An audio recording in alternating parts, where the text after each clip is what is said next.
a sunshine on a cloudy day, in every smile and every tear.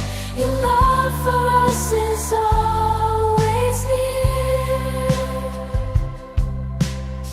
Through every trial you've been our rock. Your strength and grace and endless star.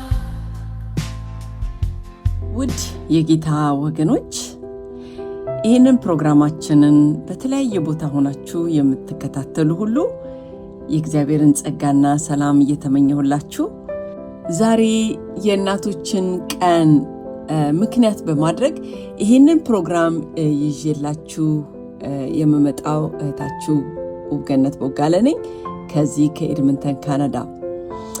የዛሬው መልእክቴ ርዕሱ በቤትሽ ምን አለሽ ነው።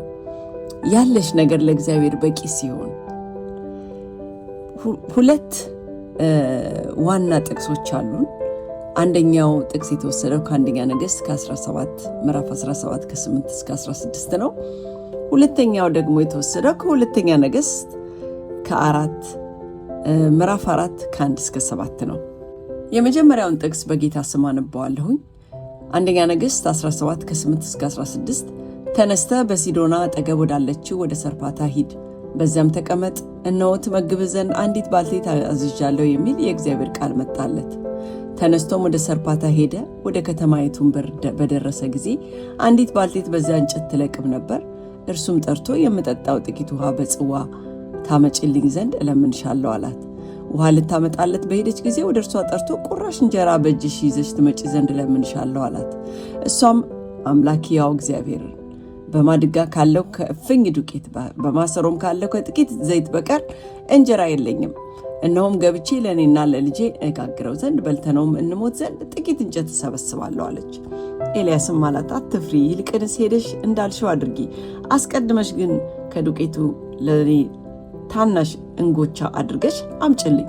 ከዚያ በኋላ ለአንቺና ለልጅሽ አድርጊ። የእስራኤል አምላክ እግዚአብሔር እንዲህ ይላልና በምድር ላይ እግዚአብሔር ዝናብ እስከሚሰጥበት ቀን ድረስ ዱቄቱ ከማድጋ አይጨርስም፣ ዘይቱም ከማሰሮ አይጎልም። እርሷም ሄዳ እንደ ኤልያስ ቃል አደረገች። እርሷና እርሱ ቤቷም ብዙ ቀን በሉ። በኤልያስም እጅ እንደተናገረው እንደ እግዚአብሔር ቃል ዱቄቱ ከማድጋው አልተጨረሰም፣ ዘይቱም ከማሰሮ አልጎደለም ይላል። ሁለተኛ ነገሥት 4 ከ1 እስከ 7 እንዲህ ይላል። ከነቢያትም ወገን ሚስቶች አንዲት ሴት ባሌ ባሪያህ ሞቷል፣ ባሪያህም እግዚአብሔርን ይፈራ እንደነበር አንተ ታውቃለህ። ባለ ዕዳ ልጆቼን ባሪያዎች አድርጎ ሊወስዳቸው መጥቷል ብላ ወደ ኤልሳ ጮኸች። ኤልሳም አደርግልሽ ዘንድ ምን ትሻለሽ? በቤትሽ ያለውን ንገሪኝ አላት። እሷም ለእኔ ለባሪያህ ከዘይት ማሰሮ በቀር በቤቴ አንዳች የለኝም አለች። እሱም ሄደሽ ከጎረቤቶችሽ ሁሉ ከሜዳ ባዶ ማድጋዎች ተዋሺ፣ አታሳንሻቸውም አላት። ገብተሽ ካንቺና ከልጆችሽ በኋላ በሩን ዝጊ፣ ወደ እነዚህ ማድጋዎች ሁሉ ዘይቱን አምጪ፣ ገልብጪ፣ የሞላውንም ፈቀቅ አድርጊ። እንዲሁም ከእርሱ ሄዳ በሩን ከእርሷና ከልጆቿ ጋር በኋላ ዘጋች። እነርሱ ማድጋዎቹን ወደ እርሷ ያመጡ ነበር፣ እርሷም ትገለብጥ ነበር። ማድጋዎቹም በሞሉ ጊዜ ልጇን ደግሞ ማድጋ አምጣልኝ አለችው። እሱም ሌላ ማድጋ የለም አላት። ዘይቱም ቆመ። መታም ለእግዚአብሔር ሰው ነገረችው። እሱም ሄደሽ ዘይቱን ስጪ፣ ለባለዕዳውም ክፈይ፣ አንቺና ልጆችሽም ከተረፈው ተመገቡ አለ ይላል። በቤትሽ ምን አለሽ? ያለሽ ነገር ለእግዚአብሔር በቂ ሲሆን እንጸልይ። ቅዱስና ዘላለማዊ ሆንክ የሰራዊት ጌታ እግዚአብሔር አምላክ በጌታ በኢየሱስ ክርስቶስ ስም ወደፊትህ እንቀርባለን። ዛሬም ደግሞ እንደገና ጌታ ሆይ ወደ አንተ የመጡትን አንተ ስለማጥል እናመሰግንሃለን። አባት ሆይ ስለዚህ ቃል እጅግ አድርገን እናመሰግንሃለን። የቃሉ ባለቤት የሆንከው ጌታ መንፈስ ቅዱስ በዚህ ሰዓት ለእኔና ለሚያዳምጡት ሁሉ ብርሃንን እንድታበራልን ጸልያለሁ። ጌታ ሆይ ቃልህ ይፈውሳል፣ ቃልህ ያጽናናል፣ ቃልህ ያበረታታል፣ ቃልህ ሕይወት ይሰጣል። በክርስቶስ ኢየሱስ ስም ይህ ቃልህ ሥጋ ለብሶ በሕይወታችን ይመላለስ ዘንድ ጸልያለሁ።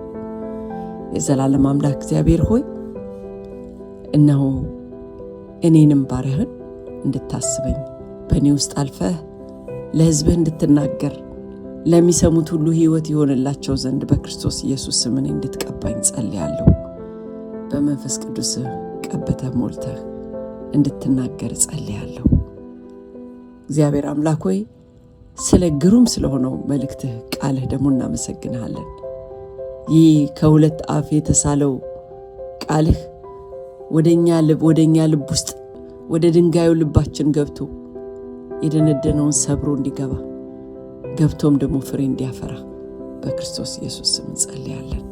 ክብር ሁሉ ላንተ ይሁን በጌታ በኢየሱስ ስም አሜን። አንዳንድ ጊዜ በቃላት መግለጽ አንዳንድ ጸሎቶች በፍጹም የማይቻሉ ናቸው። ይህም አንዲት እናት የምታውቀውን የምትችለውን ሁሉ አድርጋ ነገር ግን አሁንም በቂ ሆኖ ባላገኘች ጊዜ የምትጸልየው ጸሎት ነው። አሁንም ዕዳው ገና አልተከፈለም፣ የጠፋው ልጅ ገና አልተመለሰም፣ አሁንም ሁኔታው ያው ነው። ይህንን ጸሎት ይቺ እናት አትጮኸውም። በእውነት ዝም ብሎ ማልቀስ አይገልጸው። አንዳንዴ እንዲሁ ተንበርክካችሁ የምትንሰቀስቁበት ጊዜ የለም? ምንም ሳትናገሩ በቃ ተንበርክካችሁ አላችሁ እንባችሁን ማፍሰስ በእግዚአብሔር ፊት። አንድ የምወደው ወዳጅ ተናጋሪ ያለ ሰባኪ ነውና እንባ ቃል ነው ይላል፣ ቃላት ነው ይላል፣ በእግዚአብሔር ፊት ጸሎት ነው ይላል።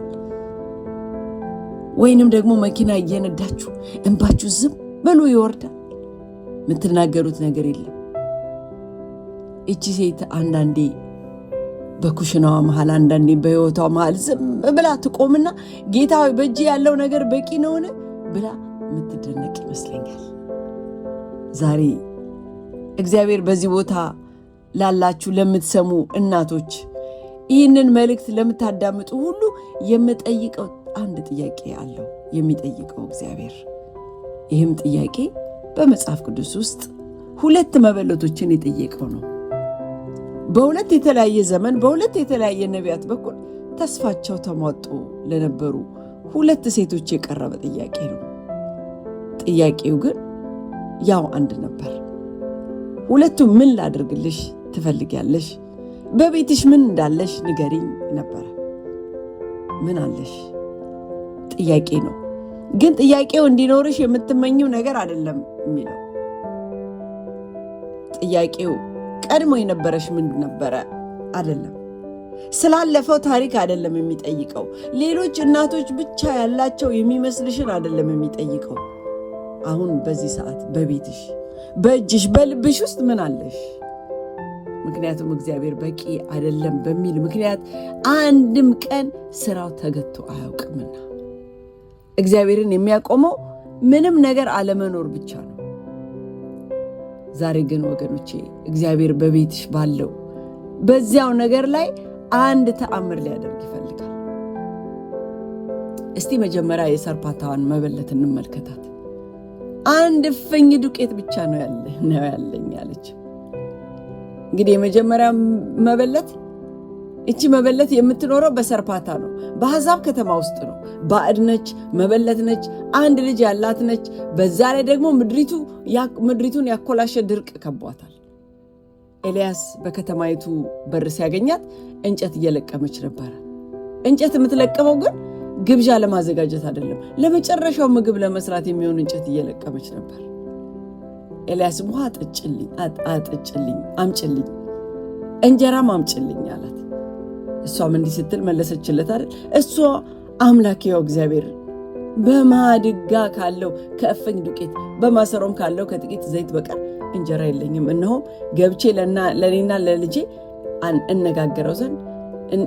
እጋግረው ዘንድ በልተነውም እንሞት ዘንድ ጥቂት እንጨት ሰበስባለሁ አለችው። ይህ ተስፋ የቆረጠች እናት መልክ ነው። ተአምር እየለመነች አይደለም፣ እርዳታ እንኳን አልጠየቀችም። ከመጨረሻው ከሚመጣው ሞት ጋር ራሷን አስታርቃለች። አሁን የምትፈልገው አንድ ነገር ብቻ ነው፣ እርሱም ልጇን ለመጨረሻ ጊዜ ማብላት ነው። የእናትነት ፍቅር ልኩ ይሄ ነው ወገኖቼ። ለሞት እንኳን ስትዘጋጅ መጀመሪያ ልጇን ታበላለች። ኤልያስ ግን እንዲህ አላት፣ አትፍሪ፣ ሂጂና እንዳልሽው አድርጊ። ነገር ግን አስቀድመሽ ለእኔ ትንሽ እንጀራ አድርገሽ አምጭልኝ። እግዚአብሔር በዚያ በደረቁ ከንፈሮች በኩል የላከው የተስፋ ቃል ይህ ነበር። እግዚአብሔር በምድር ላይ ዝናብ እስከሚሰጥ ድረስ የዱቄቱ ማሰሮ ባዶ አይሆንም፣ የዘይቱ ማሰሮ አይጎልም። እግዚአብሔር የጠየቀውን አስተውላችኋል ወገኖቼ? ከመስጠቷ በፊት ተጨማሪ እንድታገኝ አልጠየቃትም። የጠየቃት አስቀድማ ካላት ነገር ላይ ከዛች አንድ እፍኝ ካላት ላይ ነገር ላይ እንድትሰጠው ነው። ካላት ጥቂት ሊያልቅ ካለው ከምንም ከማይቆጠረው ነገር ላይ እሷም ታዘዘች። ግን በታዘዘች ጊዜ ዱቄቱ አላልቅ አለ፣ ዘይቱም አልጎደለም።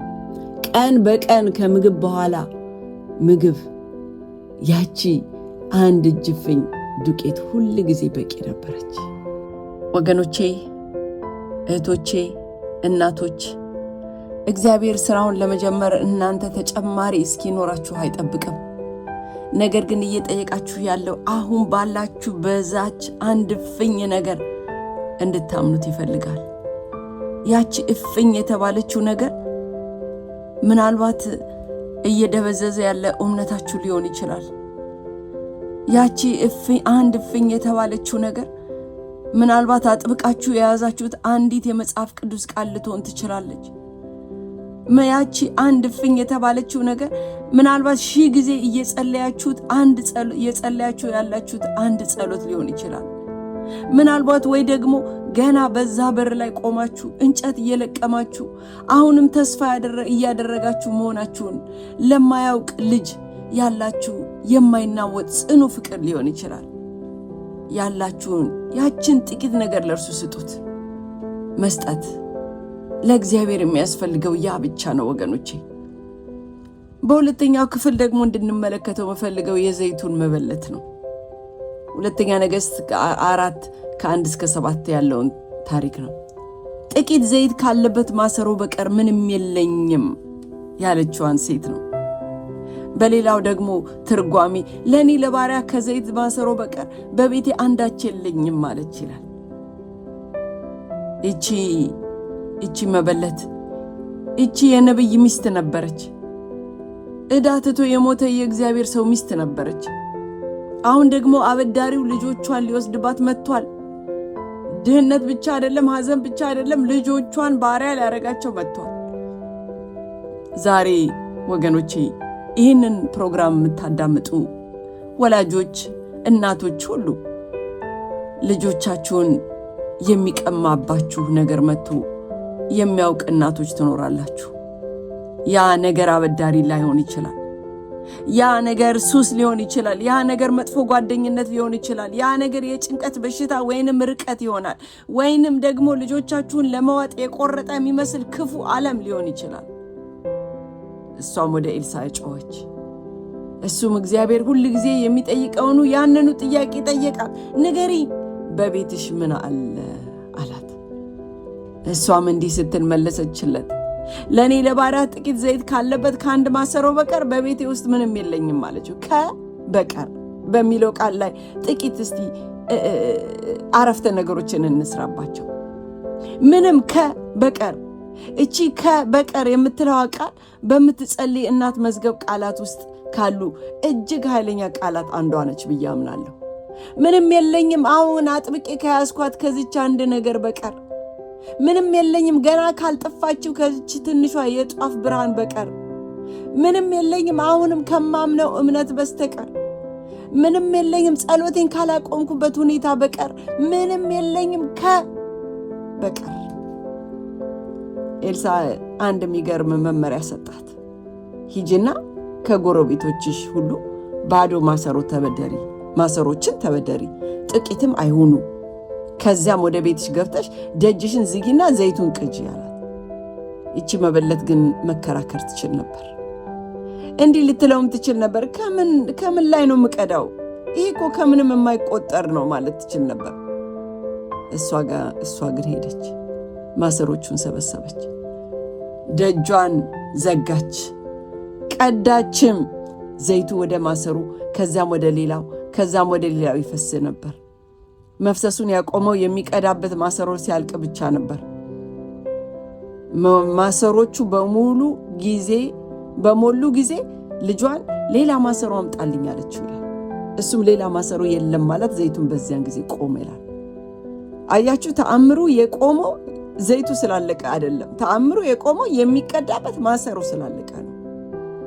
አያችሁ፣ የመበለቲቱ የመቀበል አቅም የተአምሯን ልክ ወሰነው። ውድ እናቶች ሆይ ዛሬ ልነግራችሁ የምወደው ነገር ቢኖር ጸሎታችን እንደዛ ማሰሮ ነው። ጌታ ተጨማሪ ማሰሮችን አምጡ እያለ ነው። ማሰሮቻችንን እናምጣ፣ ጸሎታችንን እናሳድገው፣ እምነታችንን እናስፋው። ዘይት መፍሰሱ አላቆመም። ምናልባት ዛሬ በተለያየ ምክንያት ማሰሮ ማቅረብ አቁመን ይሆን? የኔ እህት ማሰሮችሽን ማቅረብ ለምን አቆምሽ? ማሰሮች ይናገራሉ እኮ ወገኖቼ። እስቲ ወገኖቼ ለእያንዳንዱ እናት ተጨማሪ ማሰሮችን አምጪ ከማለታችን በፊት ዛሬ ለራሳችን እውነተኞች መሆን ይገባናል። ምክንያቱም አንዳንዶቻችን መጸለይ ያቆምነው ስለማይገደን አይደለም።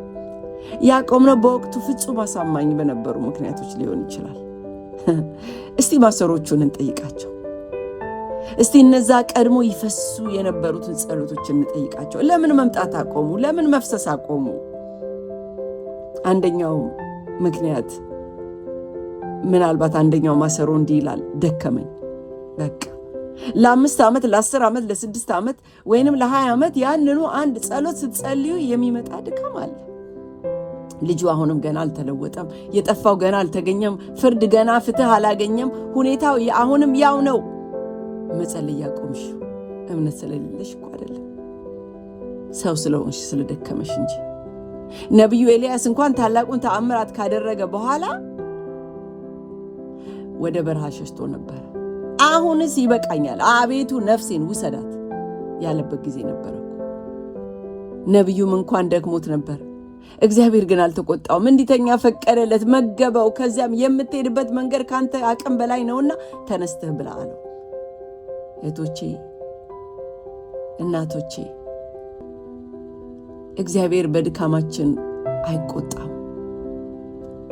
ዳግመኛ እንድትነሺ፣ ዳግመኛ እንድንነሳ ዛሬ ምሽት፣ ዛሬ ጠዋት እየመገበን ነው። ሁለተኛው ማሰሮ ደግሞ እንዲህ ይላል፣ ዘይቱ መፍሰሱን አቁሟል ብዬ አሰብኩ። ለምን መቆም? ማሰሮ ሆይ ለምን መፍሰሱን አቆምክ ተብሎ ሲጠየቅ ዘይቱ መፍሰሱን አቁሟል ብዬ ስላሰብኩ ነው። ጸልየሽ ምንም ለውጥ በማታይበት ጊዜ ጠላት የሚያጠቃው ለልጅሽ ያለሽን ፍቅር አይደለም፣ የሚያጠቃው በእግዚአብሔር ችሎታ ላይ ያለሽን መተማመን ነው። ምናልባት ዘይቱ አልቆ ይሆናል።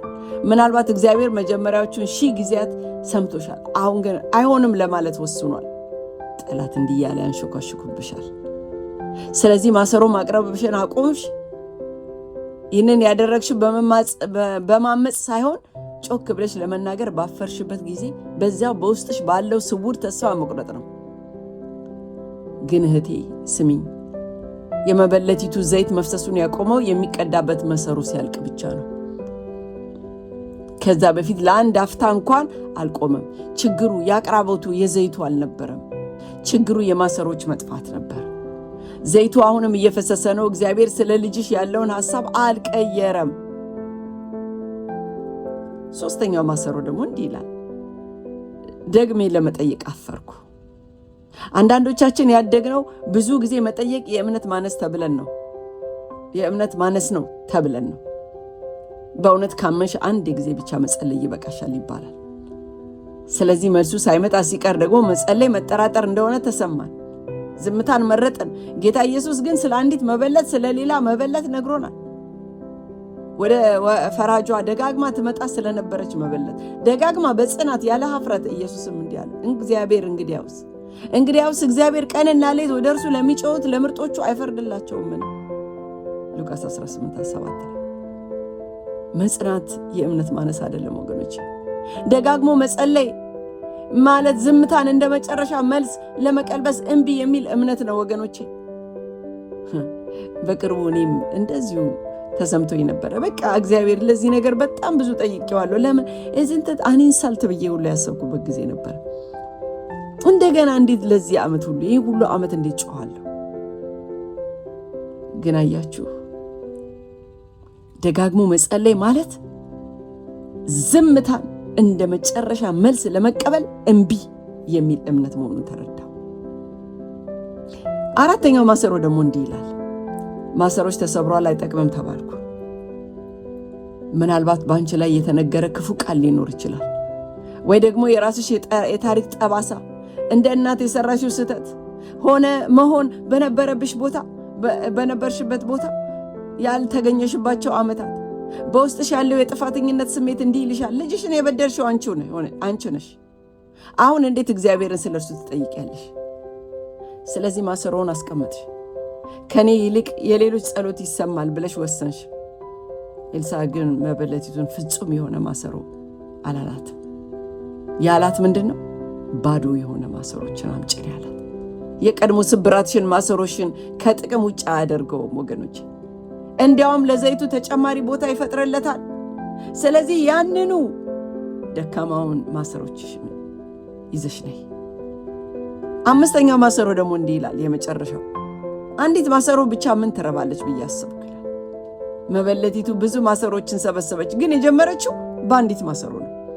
እቺ አንዲት ማሰሮ ምን ለውጥ ታመጣለች ብላ ቢሆንስ ኖሮ አንዲት ጸሎት፣ አንዲት ጌታዊ ማረኝ የምትል ቃል፣ አንዲት በሌሊት የምትደረግ የጸናት እምነት ከምንም የምትቆጠር አይደለች ወገኖቼ። ግን እሷም ማሰሮ ነች። አምጫት፣ እግዚአብሔር ይሞላታል። ከዛም ሌላ ጨምሪ፣ ሌላ አምጪ፣ ጌታ ይሞላታል። ባለፈው ዓመት ስንት ማሰሮ እንዳቀረባችሁ እግዚአብሔር ሂሳብ እየሰራ አይደለም። እሱ እየጠየቀ ያለው ዛሬ፣ በዚህ ጧት፣ በዚህ ምሽት ምን እንዳለሽ ነው። አሁን በእጅሽ ላይ ያለሽን ነገር አንዲት የተሰነጠቀች አቧራ የለበሰች ወይንም ልትረሽው የደረሽ አንዲት ጸሎት ብቻ ከሆነ እሷን ይዘሽ ነይ። ምክንያቱም ዘይቱ አሁንም እየፈሰሰ ነው። ወደ ታሪኩ ስመለስ ይቺ መበለት በመጨረሻ ዘይቱን ሸጠች፣ ዕዳዋን ከፈለች፣ ልጆቿን አዳነች። ይህንን ያደረገችው በጦር ሰራዊት አይደለም ወገኖቼ፣ በሀብትም አይደለም፣ በኮኔክሽንም አይደለም። በአንዲት ትንሽ የዘይት ማሰሮና ዘይቱን ለመቅዳት ባላት ፈቃደኝነት ብቻ ነው ወገኖቼ። እነዚህን ሁለት መበለቶች አየን። ሁለት ሴቶች፣ ሁለት የተለያየ ዘመናት፣ ሁለት የተለያየ ነቢያት፣ ሁለት የተለያየ ቀውሶች፣ ነገር ግን የሚመሳሰላቸው ነገርን ተመልከቱ። ሁለቱም መጨረሻቸው ላይ ደርሰው ነበር። ሁለቱም ምንም ሊባል የሚችል ነገር አልነበራቸውም። በጣም በድህነት በችግር የተመቱ ሴቶች ነበሩ። ሁለቱም ምን አለሽ ተብለው ተጠይቀዋል። ግን ሁለቱም ባላቸው ጥቂት ነገር ታዘዋል።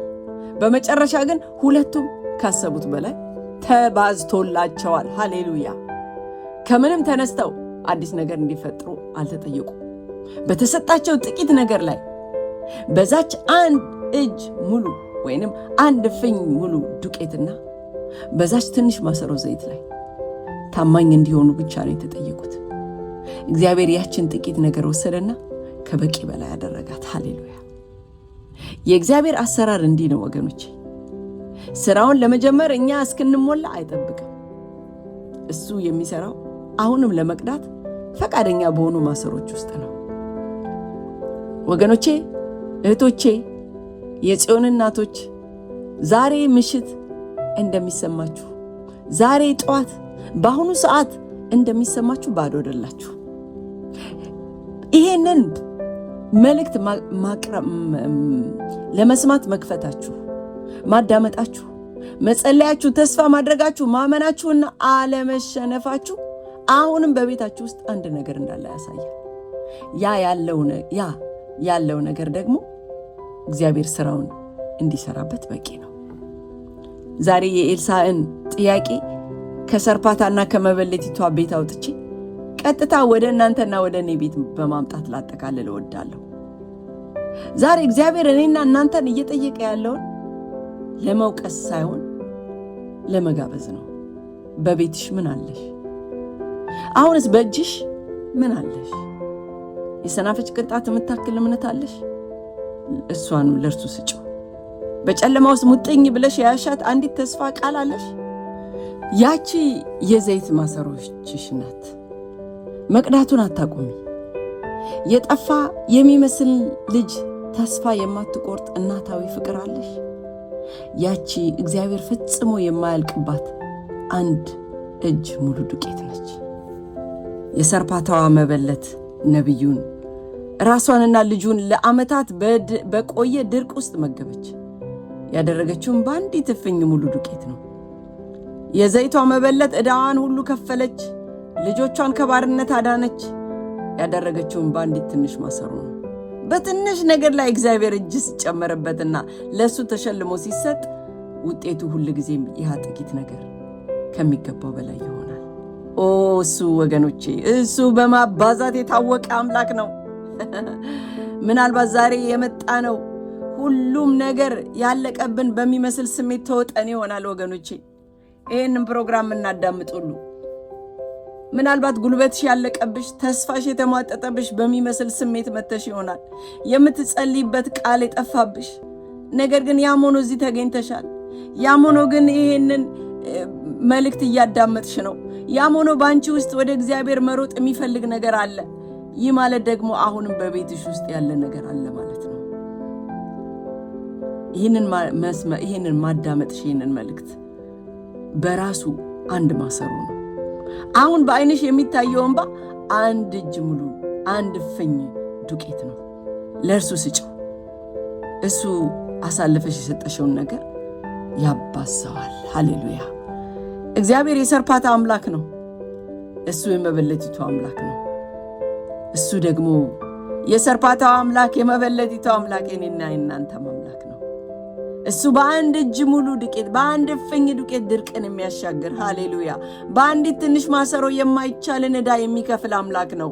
ዛሬውም ያንኑ ጥያቄ እየጠየቀ ነው። ሊያሳፍርሽ ሳይሆን ምን ሊያደርግልሽ እንደሚችል ሊያሳይሽ ይፈልጋል። በቤትሽ ምን አለ? በእጅሽ ውስጥ ያለው ምንድን ነው? ያለችሽን ያችኑ ለእርሱ ስጪው። የሰለለች ተስፋ፣ የሰለለች እምነት፣ የሰለለች ተስፋ፣ የሞተ የሚመስል ተስፋ፣ እሷኑ ለእርሱ ስጪው። እሱ ምን እንደሚያደርግበት ተመልከች።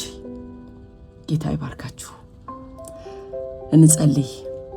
ቅዱስና ዘላለማዊ ሆንክ የሰራዊት አምላክ እግዚአብሔር ሆይ በጌታ በኢየሱስ ክርስቶስ ስም እናመሰግንሃለን ስለመጣልን የተስፋ ቃል። አንተ የኔ ጌታ፣ አንተ የኛ አባት፣ በከተማይቱ በር በድርቅና በዕዳ ውስጥ የምታገኘን አምላክ ስለሆንክ እናመሰግንሃለን። ጌታ ሆይ በዚህ መስመር በዚህ ቦታ ይሄንን ቦታ የምታዳምጠውን ያለችውን እያንዳንዷን እናት ትመለከታለህ። የተሸከመችውንና እያፈሰሰች ያለችውን ሁሉ ታውቃለህ። አቤቱ እግዚአብሔር ሆይ ዛሬም ያለንን አንድ እፍኝ ነገር ይዘንልህ መተናል። ያለችንን ትንሽ ማሰሮ ይዘን መተናል። አንተ ብቻ ልታደርገው የምትችለውን ነገር አድርግ። ጌታ ሆይ አንተ አብዛ፣ በማባዛት የታወቅክ አምላክ ነህ። እነዛን 5 ዳቦችና 2 ዓሣዎች አባስተህ ለአብዛኛው ሕዝብ ከ5000 ሕዝብ በላይ ሕይወት እንዳደረክላቸው እንደመገብካቸው እኛንማ ይህንንም አብዛለን። ጌታ ሆይ ደግፈን፣ አስበን። ጌታ ሆይ የሐዘን የፍርሃት ወይ የፈረሰ ግንኙነት ዕዳ በልጆቻችን ላይ የመጨረሻ ቃል እንዲኖረው አትፍቀድ። ጌታ ሆይ በማያልቀው እንጀራና በማይጎለው ዘይት አንተ እንድትጎበኘን በጌታ በኢየሱስ ክርስቶስ ስም እንለምንሃለን። ክብር ሁሉ ለአንተ ይሁን በጌታ በኢየሱስ ስም አሜን። እግዚአብሔር አምላክ የተመሰገነ ይሁን። ወገኖቼ ሁላችሁንም ሃፒ ማደርስ ዴይ እምላችሁ እህታችሁ ገነት ነኝ ከኤድመንተን ካናዳ። ተባረኩልኝ። Happy Mother's Day, with love we say. You're a sunshine on a cloudy day, in every smile and every tear. Your love for us is always near. Through every trial you've been our rock. Your strength and grace and